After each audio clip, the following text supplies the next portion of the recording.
You. Yeah, you. Now, you either clicked on this video because you think we're going to speedrun the game and teach you a new shred that you've never heard of, or you're curious on how 3 idiots made it all the way to level 72 without falling asleep at Eden 6. Well, regardless of the reason you clicked the video, you're here now. Welcome, my name's Relic, and in preparation for Borderlands 4's release, me and my friends revisited Borderlands 3. You can also treat this video as a pseudo retrospect of Borderlands 3. I'm not going to go super deep dive into the nitty gritty, but I will mention it throughout the video, the good, the bad, the ugly, in my opinion. With that out of the way, welcome to Borderlands 3, the Goob Reboot. Like the beginning of every Borderlands, we start at character select screen. Now I'm going to give a quick rundown of the characters we played. For me, I played Flak. I've never played Flak previously, but I'll get into that later. The first of my friends is Javian, and he played Amara. He also had no experience on Amara, just like it didn't have on Flak. There's a pattern here, and you'll catch it soon enough. Next assailant is Eli, and he played Mose. And just like me and Javian, he's never played Mose before. Alright, I'm sure you've caught on. All the characters we've shown so far, we haven't played before, and that is for good reason. When we started the challenge, we did a random number generator in the beginning to pick our characters, and that's the reason we don't know any of our characters. And also, we weren't allowed to get characters we already played. So for example, I played Amara. I wasn't allowed to get Amara. So that clears everything up. Enjoy the video. I remember where we were. The part of the video where I remind you that 40 minutes of the recording got corrupted. More corrupt than a particular Maliwan CEO. So you will not be seeing the intro of Borderlands 3, but kind of the continuation of where we left off, which is right after we defended Tanis from the bandit invasion. So let that commence. What's going on? Okay. So, this is where we left off. Tanis got attacked by bandits trying to steal a glowing rock. We defended her using the age-old Vault Hunter strategy of shooting everything and asking no questions whatsoever. Lilith then gives us the go get the ship ready speech while still juiced up on her siren powers. Spoiler alert, she should have backed up her powers to a USB stick. Now, we are tasked with collecting biofuel and committing as much roadkill as humanly possible. As you can see, I was left in the dirt by Javian here, so I stared at a wall. Turns out, filling up spaceship requires running over random skags in a stolen car. I guess this is what happens when your ship runs on sadness and roadkill.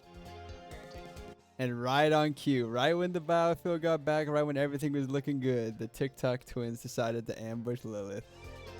They then sucked her up, you know, and then we were just stranded without a leader. Leaderless, once again, no Roland, no Lilith, but we are the goobers. We have goop. Can't skip on it. God damn. Decompositions. I can't gritty. My Goonie skills have been complimented. Lilith got taxed, but hey, the ship's still running. So we did the logical thing and drag our powerless leader onto a floating tin can and launch it straight into space. Bold leadership, I know. Bold goopers on a ship. And just like that, we arrive on Sanctuary 3, a ship held together by vending machines, questionable wiring, and the pure will of Marcus's ammo cells. It's got everything: Moxie's bar, Crazy Arrow's black market, and Marcus somehow still profiting off of war crimes. Also, shout out to Maurice. Giant space lizard, definitely not suspicious. Avid poker player, but cartel violence is coming, just not yet. And before we could even unpack, we get a call from Promethea. Lorelei is in trouble. A new name, a new voice, something about coffee and corporate murder. So naturally, we offer ourselves back into orbit, like the problem solvers we are. Promethea is a war zone. Malawan's invading, Atlas is losing badly, and we're in the middle with 3 guns, no plan, and one guy who still thinks shotgun range is optimal. And this begins the first showing of the phenomenon you guys will be all too familiar with by the end of the video, and that is the cartel invading in the middle of a mission. You see, the quest that Maurice sends you on, because you lost a game of poker, is to find the cartel hideouts. With the coordinations that he doesn't know yet, so You just get invaded by cartel members until you eventually know the location, and you go to a super secret villa mansion, which we'll get to later. We meet Lorelei, rebel leader, caffeine addict, chaos incarnate, also a little bit corny. She asks us for help. We respond with bullets because that's the only way to play Borderlands. So to recap, Act 1, Lilith is powerless, the twins are overpowered, the galaxy is on fire, and we just landed in a war we didn't start. Perfect. Everything's going according to plan.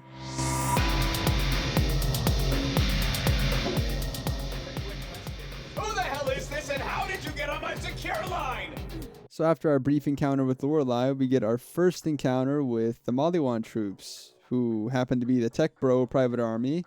Imagine if Elon Musk hired a bunch of mercenaries to cosplay as stormtroopers and gentrify a war zone. They're here doing hostile corporate takeovers, the old-fashioned way of course, bombing, mechs, and murder.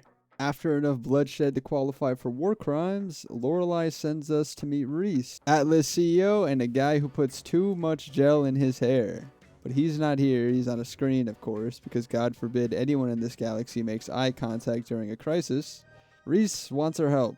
And by help, he means unpaid mercenary work, and naturally we agree. We then reunite with a familiar face, or I guess a mask, Zero from the last game, and it turns out he's still a number. And as you do when you greet people, we ask questions such as, "Hey, Zero got a big day."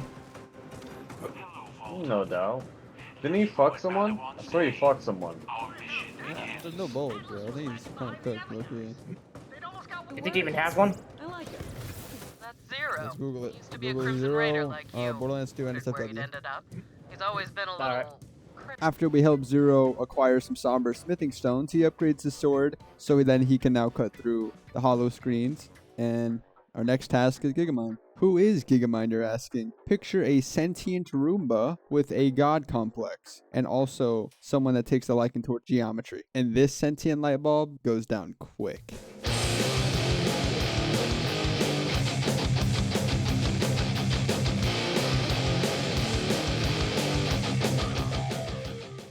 So after getting the Maliwan data chip, we return to Reese, and it turns out the data chip housed the coordinates to a possible vault key fragment location. Because of course, the sentient fridge just has access to that data. So where are we headed? Venus? Venus. But before Athenas, we got distracted. Fucking Come on, work rock with me to, here, super fan. This whole beef What over the to vault is Nigga, what Fuck did you just... to? Fuck Hawk to 2, then we go to Hawk 2. Welcome to Athenas, where monks get doors sticky thinking about sirens. It also apparently has the Borderlands equivalent to the One Piece, and that's why we're here. As you can see, Maliwan's here. They either want to touch sticky doors, or they're here for the same reason we are. And as you can see, another familiar face, Maya, Siren from last game. She needs our help defending the town, so that's what we do. And it is a one-sided beatdown. The monks are getting destroyed. This is like the equivalent of flying a drone over an uncontacted Amazonian tribe and expecting them to understand what it is. I feel like the monks spent more time just staring at Maliwan like they're a spectacle than actually fighting back. And then we reunite with Maya, who's still cool, still a siren, and probably still running Cloud Kill. Me and my friends were then joking about what it would be like to be a monk and experience this invasion. Bro, like, imagine you're just like a monk, dude. I don't know what you're doing, like Vibing, meditating vibing or on the something. bed. I don't know, bro. Like, sitting on a carpet, sitting on like a towel, staring at like a fat Buddha. And out of nowhere, these guys came in and raided you.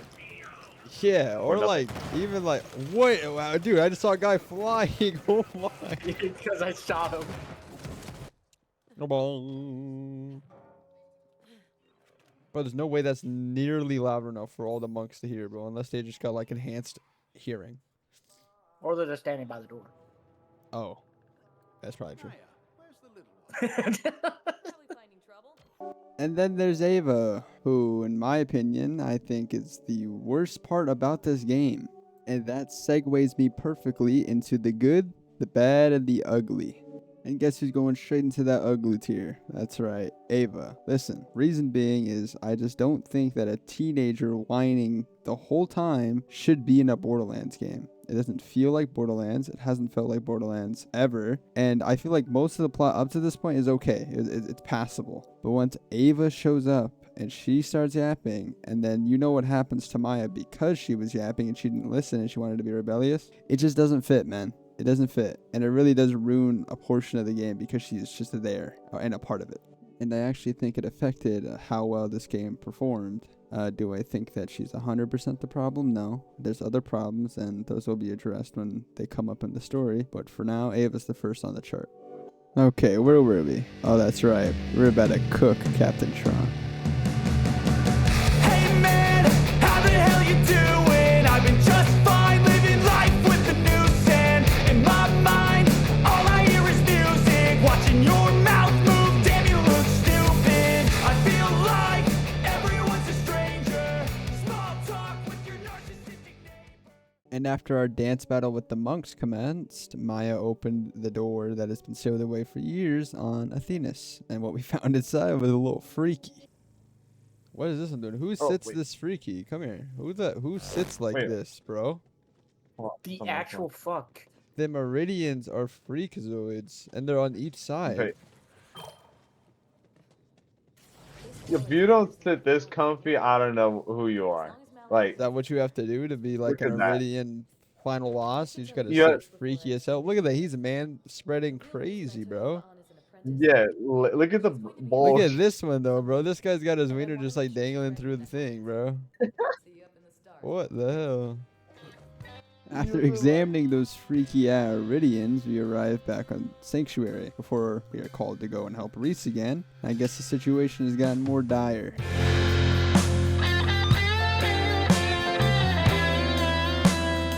You gotta love it. You gotta love it. That's mustache. That's Siege. So after landing back on Promethea, Reese clues us in on his situation. Turns out, Katagawa Jr. has an orbital Spartan laser pointing out all of Reese's favorite things. Naturally, he wants that Spartan laser destroyed as soon as possible. Reese offers us his state-of-the-art Atlas Tech ship with cloaking capabilities. Unfortunately, that is the first thing to receive an orbital Mohawk. So, we take a Maliwan pod up to the orbital space laser instead. And we arrive at Skywell 27, the place where the orbital laser is getting housed. Katagawa Jr. also owns a yacht by the name of the Zanara, and it is classified under Pleasure Yacht. So imagine just a freaky yacht. We then plug one of Atlas's thingy-majigs into a Death Sphere, and Reese was then able to control the Death Sphere, also grow a holographic mustache, because of course he did. We were then able to hack our way through the Skywell base using the thingy-majig state-of-the-art Atlas tech that hasn't been Mohawk yet, so there's that. We then hacked the laser and turned it against Katagawa, destroying his freaky-ass Zanara. And it turns out Katagawa's got some big balls for a pleasure yacht enthusiast. Right here is when I normally start the montage for the boss, but you'll see. Where's the corrosive weapon? I don't have a corrosive. Oh, wait, ball.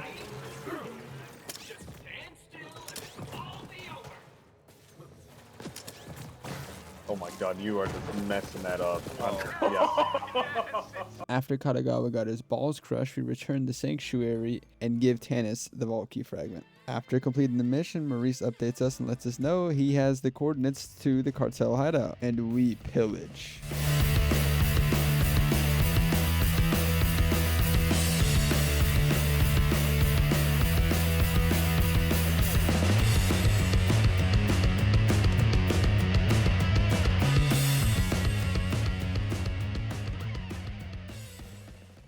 After we completed the cartel hideouts and got much needed legendaries and loot, we then continued with the main story. We then head up to Atlas HQ and immediately get sidetracked. What in the world? Guys, you guys gotta check out this magazine. Goons gone Goons wild. Who the gone goon? wild. Yo, we're here. Oh my god. With that out of the way, Zero's been acting suspicious, and then the Atlas HQ shields come down.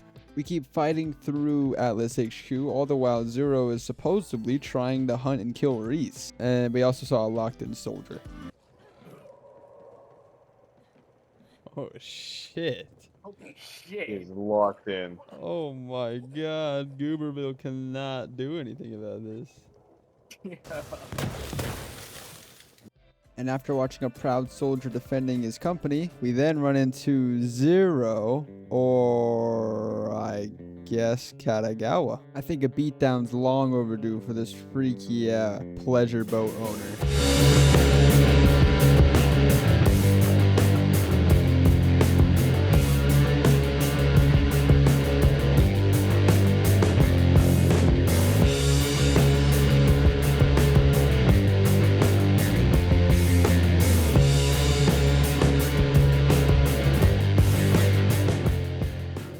After disposing of freaky Katagawa, we then tell Reese that we think he should keep his mustache, and then we're on our way. On our way where exactly? Well, the vault. Now?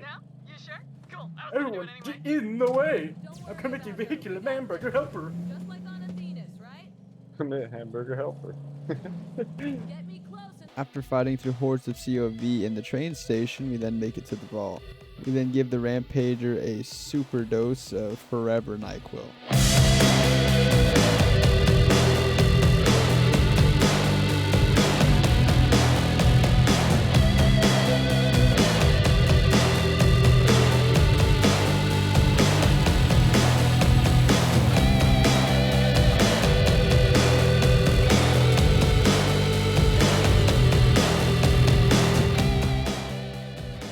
After defeating the Rampager and opening up the first vault, Maya then gets killed by Troy Calypso, and I brought that up earlier because Maya didn't listen. And we head back to Sanctuary to figure out what the next plan is. I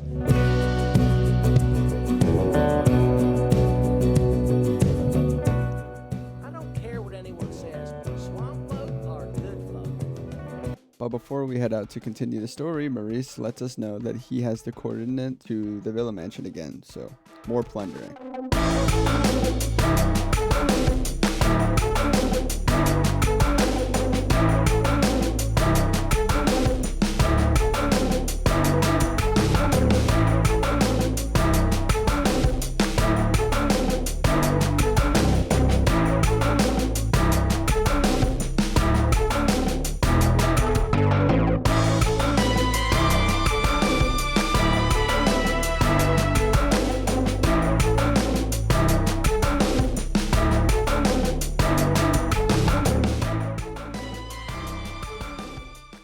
After plundering and acquiring some new goodies, we then go to tackle the Arms Race DLC because we want to gear up even more.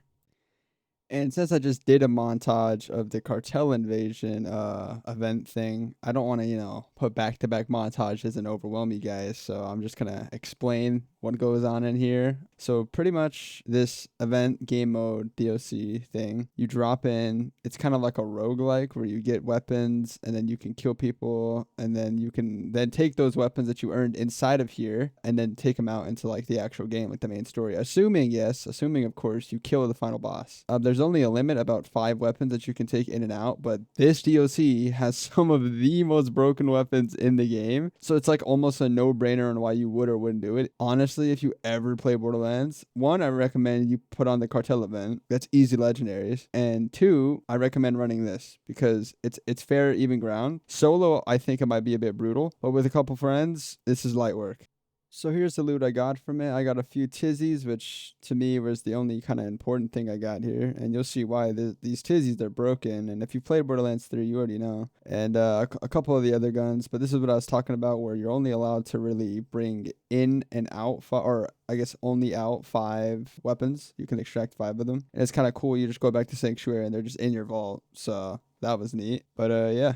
So continuing the story, the next place that comes up is Eden 6. And when I tell you that this is where the game just gets repetitive almost, and it becomes kind of like boring, I mean it. Like this place, I think you can go to sleep quicker watching Eden 6 gameplay than, popping like 10 melatonin pills. And I mean that. And that's exactly why we're bringing this chart back. And, Ava was in the ugly tier. And I truly still think Ava's definitely the worst part about this game. But second to Ava, and it's kind of close, is Eden 6. And the pacing in general for the middle part of the game, from like past Promethea to Necrotafea, it's just slow. Necrotafeo, everything after that, it's fine. It's enough. But it is slow. I don't know why it takes such drastic ups and downs with the pacing when it could just be like steady. Like for example, Borderlands 2 had a steady pace. All things considered, it had a steady pace. The beginning was a little slow, but after that it was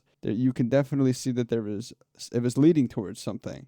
But this doesn't feel like that. All of Eden 6 is just fetch quests. You just go around and you do something for somebody, you re-get a gang together, and then eventually fight Aurelia, and she's a part of the TOV people now, and then you're just given the vault key. Like, why did we have to do all that fetch questing when you could have just given me the vault key? I get it, like, maybe you wanted, like, it in return. I get that, but some quests are just not needed at all whatsoever. And that's why Eden 6 is in bad. Eden 6 and pacing, actually, are both in the bad tier. And also, I don't want to bore you guys with any footage of Eden 6, so I'm just going to kind of skip over most of it, not even like bring it up or do a voice over it. I can't even bring myself to do a voiceover because like it's just there's nothing to voice over. There's nothing that I was like really excited to do or play throughout Eden 6. And also there's not going to be any funny moments because there's nothing funny on Eden 6. So I'll literally just show you the Aurelia fight and the Vault Monster fight, and I will pick up after that. Now we get to Aurelia. After a myriad of fetch quests, we finally get to fight her, and let's just say the Woman of Ice is now the Woman of Ash.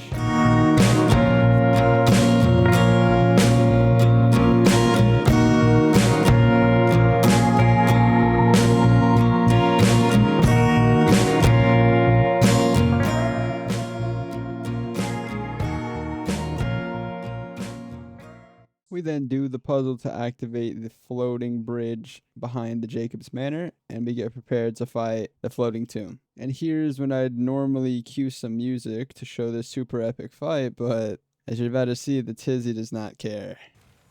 For a monster, get a monster.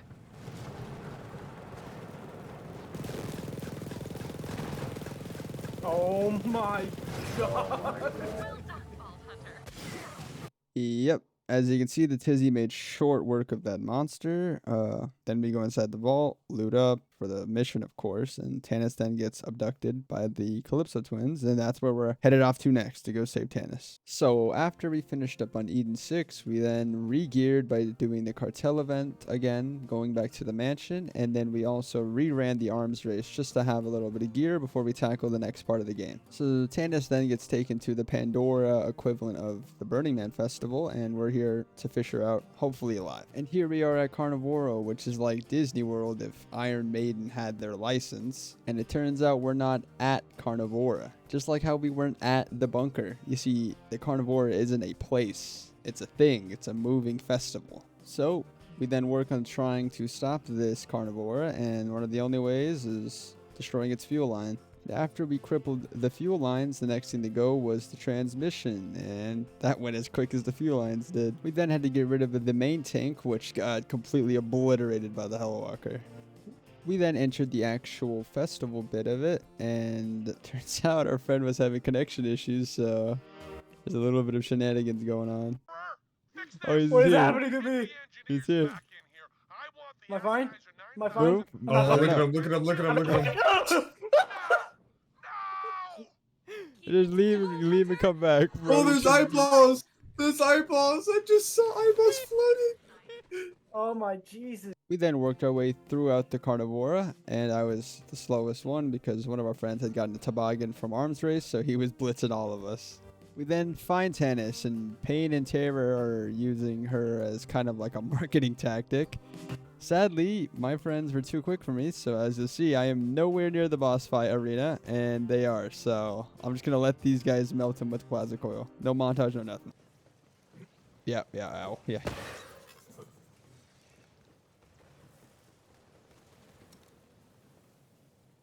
Gotta take the elevator. I'll be there soon. Motherfuckers are just running through this area. Forget What's he what's gonna do? next. Vault Hunter, destroy that core. Trust me. Hey, I just made it up here. Oh, whatever. Wait, hold on. No boss content for you. So after we save Tanis, we then go back to Sanctuary, talk to Lilith, and then we head out to Pandora to meet back up with Vaughn, and we end up having to help him defend his outpost. So we then come back to Sanctuary and help Vaughn defend Roland's Rest, and this is where I'm going to tell you guys that unfortunately, after this, the recording stopped again. OBS. It had an error, had a crash. Of course, it didn't let me know that, though, so I don't have any footage from pretty much here up to Troy Calypso. Everything after we kill Troy Calypso, I have the footage of. But from here all the way up to that, I don't have access to that footage. So I will pick you guys back up where the footage re-begins. And I just wanted to clarify why there's going to be a big jump and, like, some of the boss fights are going to be covered. Sorry about that, but let's continue with this. So picking up, unfortunately, where the recording left off is we're heading to Necrodefeo to meet the first Vault Hunter, Typhon de Leon. So here we are in Necrodefeo, which essentially is where it all began. This is the home of the Iridians, and this is also a Vault Hunter's wet dream, pretty much, and that's why Typhon de Leon is here. And to no one's surprise besides Tanis's, I guess, Malion's also here. We then meet up with the man, the myth, the legend, Typhon de Leon. And the first time I saw him, I was like, well, heroes come in all sizes, I guess. Turns out, Typhon de Leon's been on this planet for a very long time. He says that the first time he came here was just for a honeymoon. Him and his wife, Aletta, came here on a honeymoon, crash landed, and kind of, did their thing in multiple different areas. And that was that. He then says that he is the father of Tyreen and Troy Calypso, and in his mind, the reason they are what they are is because of him. It's because he thought that they would appreciate everything at the end of his journey without realizing that it's the beginning of theirs. So he tried to give them everything they wanted here on Necrodefeo, but they just felt like they were trapped. They didn't want to be on Necrodefeo to begin with. So after we completed last mission, we then go back up into Sanctuary, bring Tanis back down here with us, and we investigate the big main vault here on Necrodefeo. But once again, the freaks strike. Instant transmission. Hey, back again with these freaky ass sitters. Look, oh, what the fuck? Oh, whoa! What's happening? What's up with you guys? So Tyreen shows up, kicks everyone's fucking ass, steals the vault key, and you'll see very soon she's gonna use it. Now that we're in just straight freak apocalypse mode, she's got to get done dirty.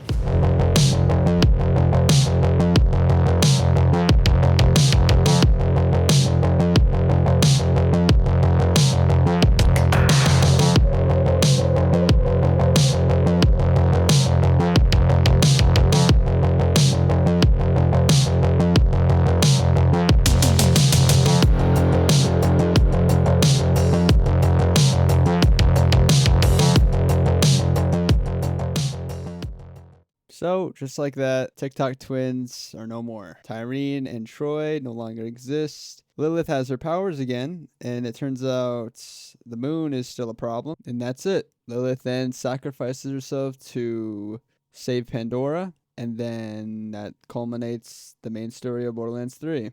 Now, where the real fun begins is once you reach level 72, and then you tackle the rest of Borderlands 3. And that's what we're about to get to now. And then me and my friends grinded all the way to level 72. And I didn't want to show any of the footage because it's a bit generic and boring. But this is my build, generic Monarch stack bot.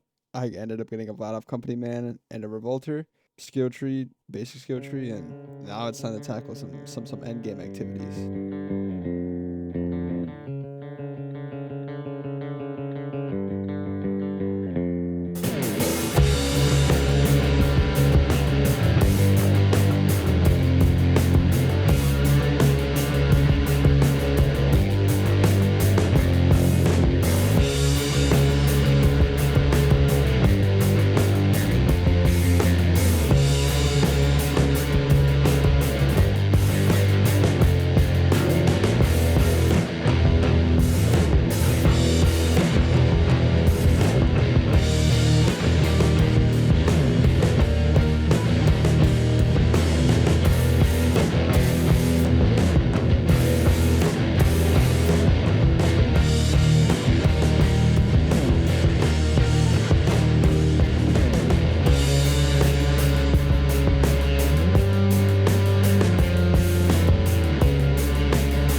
that was that. We took down 2 of the endgame events, Hemovorus and the Maudiwan takedown. We tried the Guardian takedown, but it was really long and boring, and you have to do puzzles, and that's not what I'm looking for when I'm trying to just like kill. So yep, that's the culmination. And lastly, I want to add to the good, the bad, the ugly list, and that is gameplay. You see, the biggest redeeming factor when it comes to playing Borderlands 3 is the gameplay. It makes up for most of the rough edges, and it kind of sharpens the game a bit more. And I think that, like I said, I think it's the best part of the game. So with that out of the way, that is my chart, the good, the bad, the ugly, and this is the end of the video. If you enjoyed the video, like, subscribe. It's my first video ever. So if you want to see more, just let me know. And also let me know if I need to improve on anything from a viewer's perspective. I'd like to get some constructive criticism just to slowly hone my editing skills. And with that out of the way, have a good day. Hey man, how the hell